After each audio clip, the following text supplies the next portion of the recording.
members of the protest, I want to thank you very much for coming. And those of you who managed to be here while our headquarters were cordoned off, and we shall address that in a minute. But for the beginning,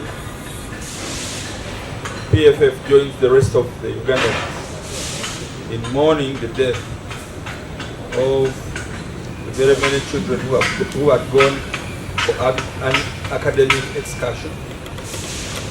A number of academic excursions.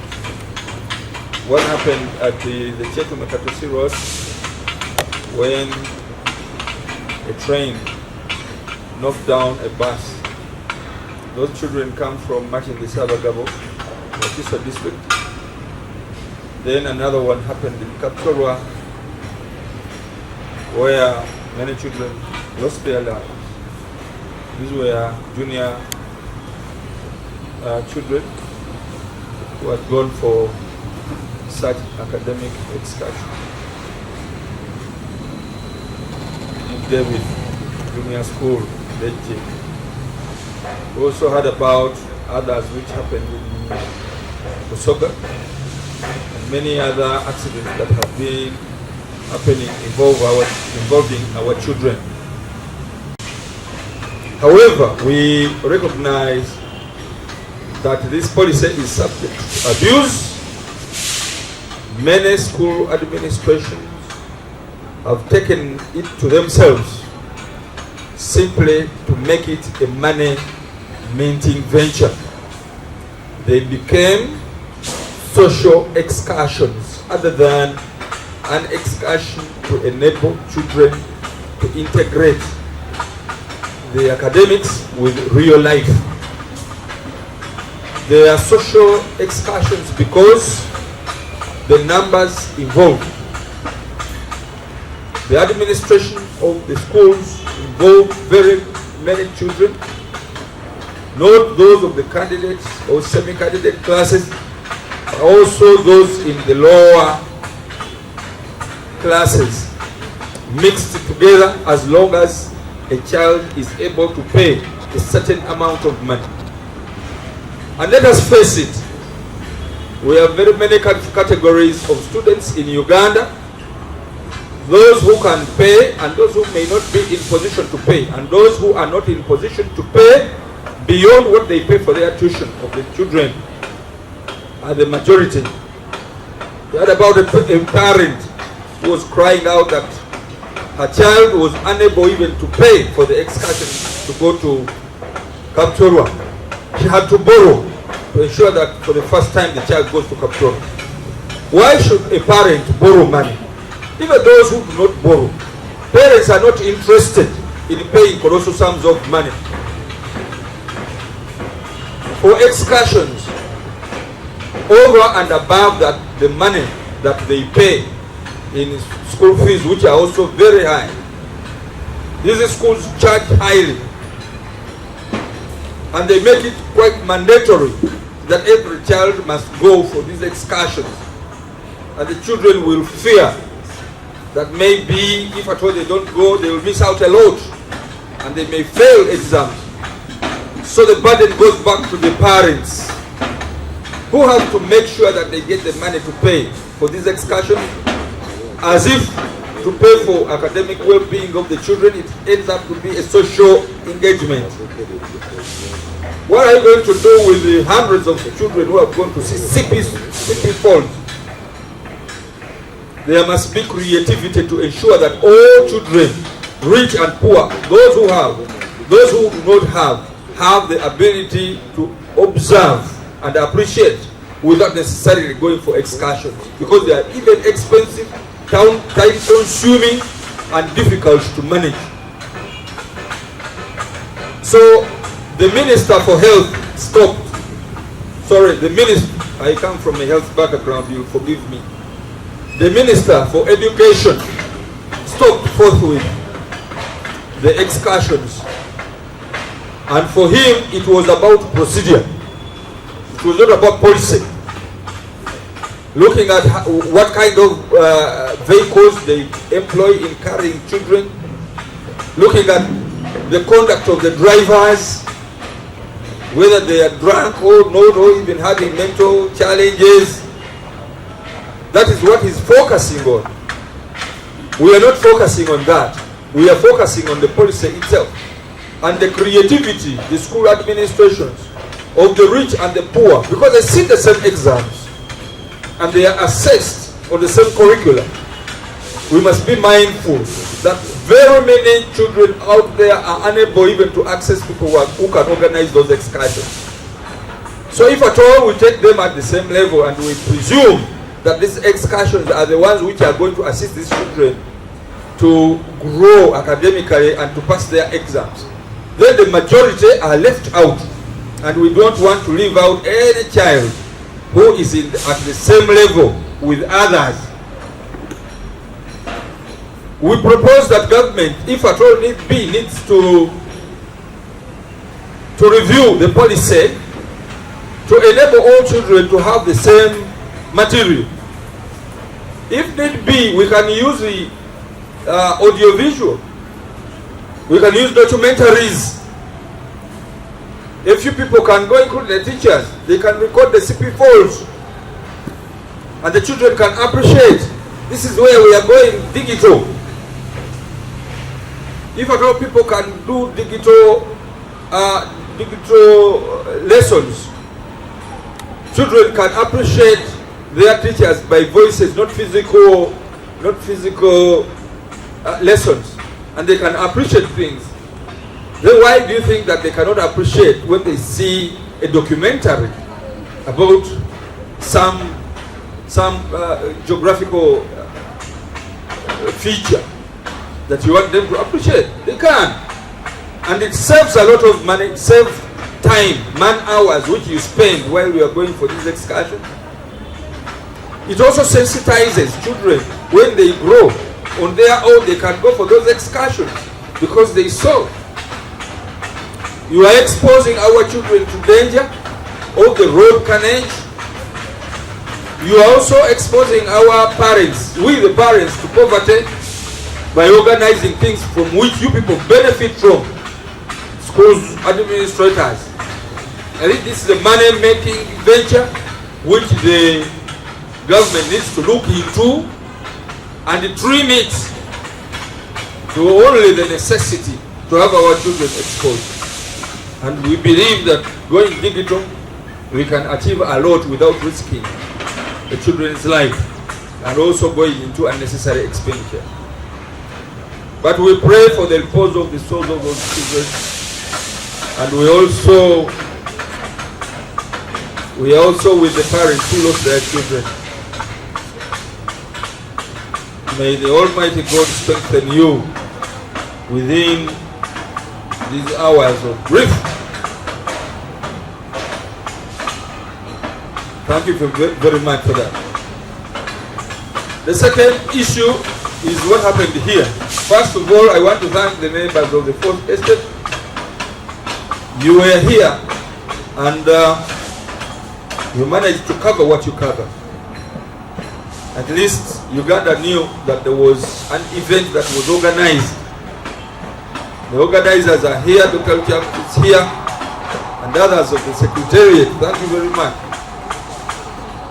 It was so unfortunate that the state wants us to believe that there is a demigod or a god that competes with Allah, who wants to be worshipped in the same way.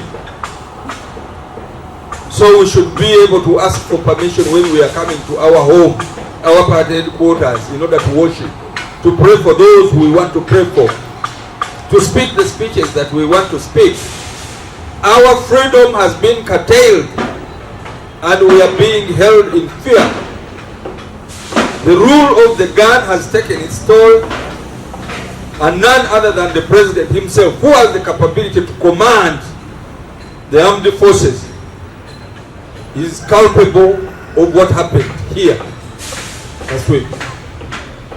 We condemn it in the strongest terms possible, and we are not leaving it here. We are escalating it so that every power in Uganda knows the kind of people that we are dealing with. If the president wants to be God, then let him declare so. But he can't be God with the God that we worship. We know. We said this is the second time we are seeing this. When PFF wanted to pray for Dr. Bayigga at Lubaga Cathedral, and the Archbishop had accepted, and people had gathered, it was the president who deployed and prevented the Archbishop from having prayers for Dr. Bayigga and many other prisoners who have been incarcerated, largely for no reason. Then it came here. So, Ugandans should never rest and should not leave PFF alone in this. We want us to rise up and let them not think that we are going to stop at this. We are insisting we are going to pray for who we want to pray from where we want to pray from. That one, we are not going to separate ourselves from it. We are asking President Museveni, if he didn't know and this was done by somebody else, let him come out. But we are going to report him to the religious leaders, because this trend, I think, it started from Rubaga, it has come to PFF through our Muslim community. It is going everywhere. And we have marked him for weaponizing security. He cited security when he was stopping prayers at Rubaga Cathedral. He deployed the insecurity here with the gun-wielding men to prevent from anybody from accessing our party quarters for prayer. And let nobody think that it cannot visit him. It will go to the Uganda Muslim Supreme Council, wait and see. It will go to Chibuli, it will go to Namirembe. And then we shall have the only person who will declare that it is free, you can now pray, will be the president. That one cannot be accepted. Even in COVID, you remember. So, we are we are making a clarion call to all leaders in this country to practically recognize the danger of weaponizing security and also militarizing every activity that we do. We don't know if at all here we are being spied, but I believe we are used to that. You can stop at that, but putting guns on our heads, we are not going to accept, and we shall never keep quiet. You are going to be ashamed, either by killing us or by taking back your guns where they belong. The third issue that we want to address ourselves to is the issue of the LC1 election. You very well know that the Electoral Commission usually doesn't have the capability to ensure free and fair elections, even if they are at the grassroots level. And it is worse when we are talking about LC1 elections where it's about lining up behind somebody's back. We are concerned that there are very many gangs which are usually organized by the NRM functionaries. They are ferried in buses, in minibuses, on lorries to destabilize lines behind organized elections. Once they have done their thing on this line, they go into another village to ensure that whoever has been posted as the representative of the Electoral Commission gets confused and ends up conducting sham elections and announcing people who otherwise would not have won. You remember, this is an election involving old people as well, because they must ensure that their vote is counted. You must remember, these are elections which are conducted during the day. Yes, it can shine, it can also rain. You must know that these elections, people with disabilities are also part of them. including youth. But when vigilantes come to destabilize elections, they will not say this is this one is a person with disability, this is old, and so on. They will simply disorganize and then walk away. People don't want to go with injuries, especially at the lower level. They are not willing to fight back when they are determining their leaders. And that would be enough to disorganize an election. But the election officer will not be prevented from saying this one is the one who won or the other. So he's given a lot of power to determine who will have won an election, even if it was being disorganized, sometimes coordinated by himself. According to the guidelines which they issued, they said that 7 to 10 an assembly. Okay, this is what the guidelines say. Paragraph 7. For avoidance of doubt, the following program shall, which means it is mandatory, shall guide the flow of activities on the voting day. Shall.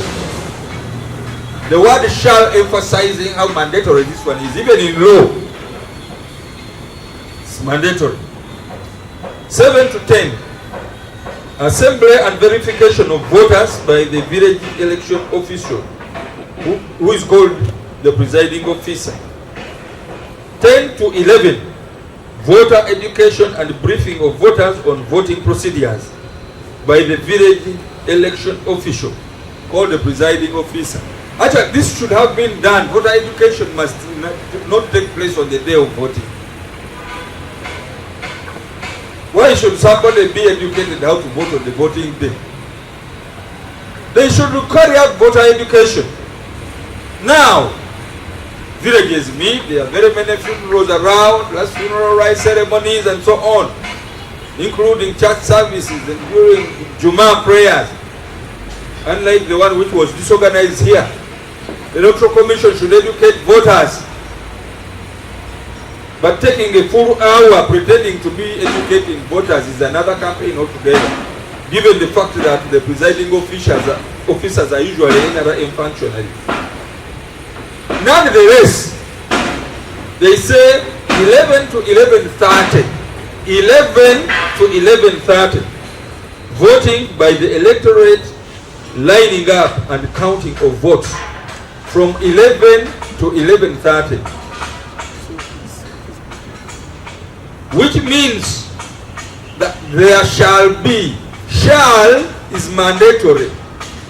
So any village council election whereby voting by lining up behind the candidates takes place before 11 a.m.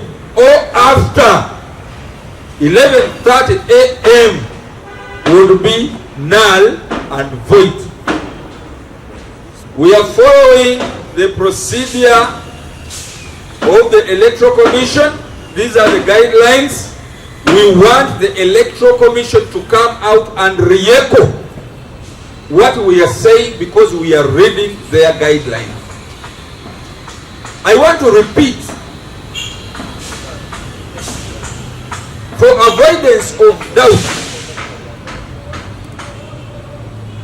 voting by the electorate, lining up and counting of votes shall take place between 11 and 11:30.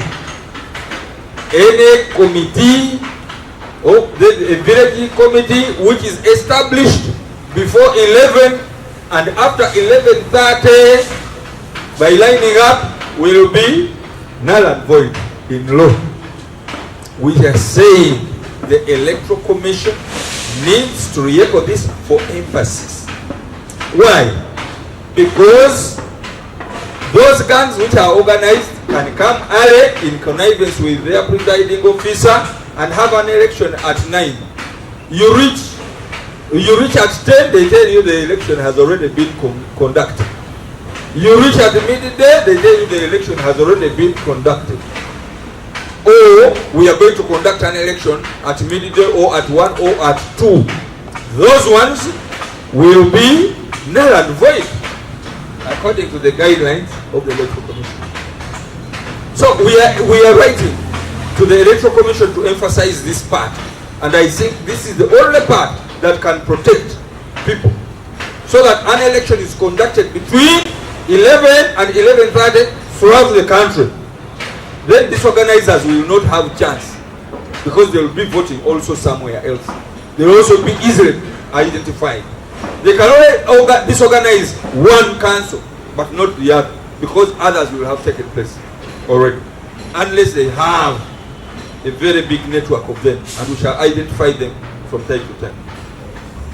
We want to direct all our registrars at the sub-county and the parish as PFF to ensure that they facilitate our candidates throughout the villages who are willing to stand, and to prepare them for this election. We want to advise Ugandans to elect candidates from PFF and the opposition at large, but not candidates that will side by the NRM. Ugandans must know that an LC1 election is the closest election to them.